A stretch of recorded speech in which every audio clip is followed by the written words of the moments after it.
Alors, chers amis, ravi de vous retrouver pour une nouvelle vidéo, toujours dans l'actualité du Barça. Après 2 mois, la Ligue des Champions sera de retour ce mardi 16 et le Barça aura un gros morceau à défier au Camp Nou. Un PSG orphelin de Neymar Jr. et de Ángel Di María, mais sans doute avec Kylian Mbappé et Marquinhos, le capitaine de l'équipe.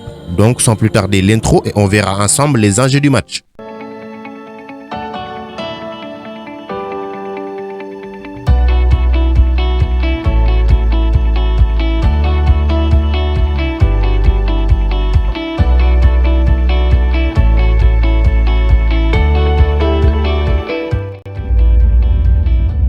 Alors je vous le disais au début de la vidéo, avec Neymar et Di María blessés des deux côtés, les blessures sont notables. Au Barça, on a 8 joueurs blessés et incertains. Au PSG, on a 6 joueurs blessés avec Pembele atteint de la Covid. Commençons tout d'abord avec l'absence de Neymar Jr. Alors, arrivé au PSG en 2018 et acheté à prix d'or avec la somme de 222 millions d'euros, c'était à l'époque le montant de sa clause avec le FC Barcelone. Et justement, le PSG l'a acheté pour jouer ce genre de match. Mais il se blesse avant un 8e de finale retour contre le Real. Alors que Paris était déjà en ballottage défavorable, battu 3-1 à Bernabeu, sans que le Brésilien ne justifie l'investissement sur cette rencontre, il s'est blessé tout seul à la cheville droite à la fin d'un classico survolé contre Marseille en Coupe de France 3-0. Avec une équipe pourtant très jeune renversant le 2-0 de l'aller à Old Trafford, frustré, Neymar Jr. aggrave son cas en attaquant les arbitres sur les réseaux sociaux. C'est une honte, lance-t-il sur Instagram. Ils ont quand même mis 4 types qui ne comprennent rien au football pour regarder les ralentis. Il sera suspendu 3 matchs pour cette attitude. Quand il n'est pas blessé cette fois, il porte enfin le PSG en 8e de finale contre le Borussia Dortmund.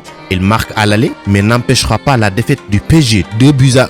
Mais au retour, il porte son équipe jusqu'à la finale perdue contre le Bayern 1-0. Quand enfin se dessinent les retrouvailles avec le Barça où il a joué de 2013 à 2017, il rechute une nouvelle fois avant ses 8e de finale qui sont maudits pour lui. En tout, Neymar n'a joué que 9 matchs de Ligue 1 et 5 de Ligue des Champions. Alors qu'il revenait d'une blessure contractée sur un tacle du Lyonnais Thiago Mendes, il était revenu à temps pour achever Marseille d'un penalty au Trophée des Champions où le PSG l'a remporté 2-1 le 13 janvier. Mais il va rater le prochain gros match. En effet, il n'a joué que 103 des 191 rencontres disputées par son équipe depuis son arrivée au Parc des Princes. Donc si on prend ses nombres d'absences et ses nombres de buts, ses nombres d'absences sont plus élevés que ses nombres de buts, à savoir 83 absences. Donc le technicien argentin Mauricio Pochettino aura un très gros challenge. Donc c'est un véritable coup dur pour le PSG qui devra aligner la meilleure équipe possible au Camp Nou. Cependant, il ne sera pas le seul à être indisponible pour le choc puisqu'au début de la vidéo, je vous ai dit que le PSG compte 7 joueurs indisponibles et notamment l'Espagnol Juan Bernat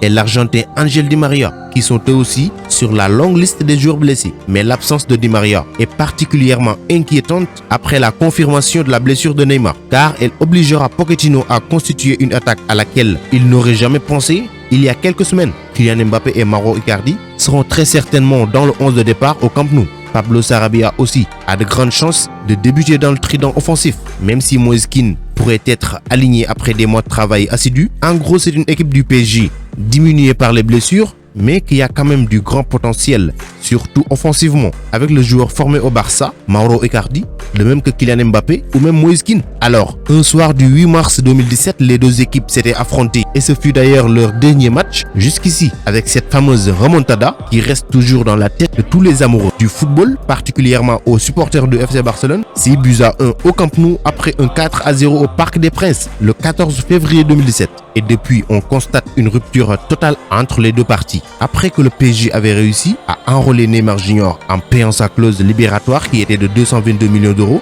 le refus de vente au Barça de Marco Verratti, la récupération d'une espoir de la Masia en la personne de Xavi Simons en 2019, et ça fait 2 ans maintenant qu'on ne peut pas passer une journée entière sans entendre des rumeurs comme quoi que le PSG va faire une offre au Barça pour s'attacher les services de Léo Messi, et ceci s'est intensifié depuis le mercato passé où Messi avait tenté de quitter le Barça. Le PSG s'était montré intéressé par l'Argentin et ça continue toujours puisqu'après les mots de Leonardo, le directeur sportif du PSG qui avait déclaré que le PSG garde une place pour Messi à Paris, les joueurs aussi se sont mêlés à l'affaire avec Neymar qui avait lui aussi annoncé qu'il aimerait rejouer avec Messi et il espère réaliser son souhait l'an prochain.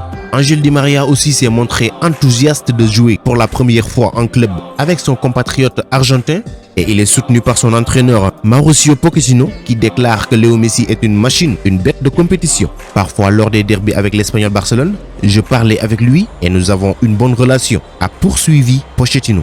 Il y a une situation difficile à comprendre autour de Messi et quand un joueur parle d'un coéquipier en sélection, tout en disant qu'il aimerait jouer avec lui en club, je crois que c'est quelque chose de valable, a lâché le coach parisien. Ce qui montre que les débats sont lancés et ça sera un vrai match de football. Concernant aussi le Barça, pas mal d'absences et à tous les secteurs du jeu. On peut noter surtout en défense où ils vont devoir faire sans deux joueurs essentiels que sont Ronald Araujo et Gérard Piqué. Même si on dit qu'Araujo devra subir des injections pour assister à cette rencontre, ce qui me fait peur, prenons le cas de Ansu Fati que le Barça a voulu accélérer pour qu'il puisse être présent pour ce match et le voilà qui rechute encore une fois avec des doutes qui s'installent pour la continuité de sa carrière alors qu'il reste encore beaucoup de matchs et le Barça est encore qualifiable pour la finale de la Copa del Rey même s'il faudra se sacrifier pour le faire. Et aussi, on est en vie en Ligue des Champions avant de connaître la suite des événements concernant notre continuité dans la compétition et la lutte pour le titre de champion d'Espagne à la fin de la saison, même si ça ne sera pas facile. Donc pourquoi accélérer la venue des joueurs qui souffrent pour un seul match? Non seulement ça sera l'handicap de l'équipe qui sera diminué avec des joueurs qui ne sont pas à 100%, mais aussi des risques de rechute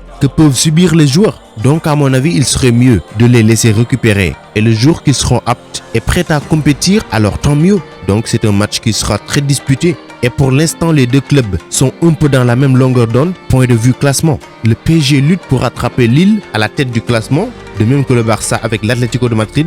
Donc c'est assez équilibré vu leur situation. Sachez aussi que les deux équipes se retrouvent rarement en Ligue des Champions ou même en amical, puisqu'ils se sont rencontrés 12 fois, dont une était en amical, et le Barça a remporté les 5 matchs pour ne subir que 3 défaites, avec donc 4 matchs nuls. C'est plutôt le Barça qui domine les rencontres, si l'on se réfère sur ses résultats. Mais c'est une autre époque de l'histoire et ce Barça-là ne fait plus peur, disons-le quand même. Tandis que le PSG a de très grands noms du football dans son effectif. Même si le Barça aussi a Léo Messi, mais à lui seul, il ne peut pas tout faire. Alors qui va gagner ce match? Je donne ma langue au chat. Si vous avez des pronostics, vous pouvez les donner en commentaire. À présent, je partage avec vous mon 11 idéal pour ce match. Et il va falloir le meilleur 11 possible pour s'en sortir. Donc dans les buts, Marc-André Ter Stegen, en défense centrale Clément Lenglet et Frenkie de Jong. Comme des latéraux, je parie sur Jordi Alba à gauche et Serginho Dest à droite. Au milieu de terrain, là, on n'a pas beaucoup de choix. On est obligé de faire avec Busquets en pointe basse, souvent avec le rôle de sentinelle quand l'équipe est en phase défensive, même s'il ne défend pas. Pedri González à gauche, Eric Pouge à droite. En attaque, Antoine Griezmann à gauche, Ousmane Dembélé à droite, Léo Messi dans l'axe. Si vous avez votre 11 à nous proposer, n'hésitez pas de le partager avec nous dans les commentaires. Ça nous fera plaisir. Donc c'était tout pour cette vidéo. Merci de l'avoir regardé jusqu'à sa fin. Continuez à vous abonner à la chaîne mais n'oubliez pas d'activer la cloche de notification. Ce qui vous permettra de recevoir dès que je publie une vidéo la notif. Vous êtes les meilleurs. Ciao, à bientôt.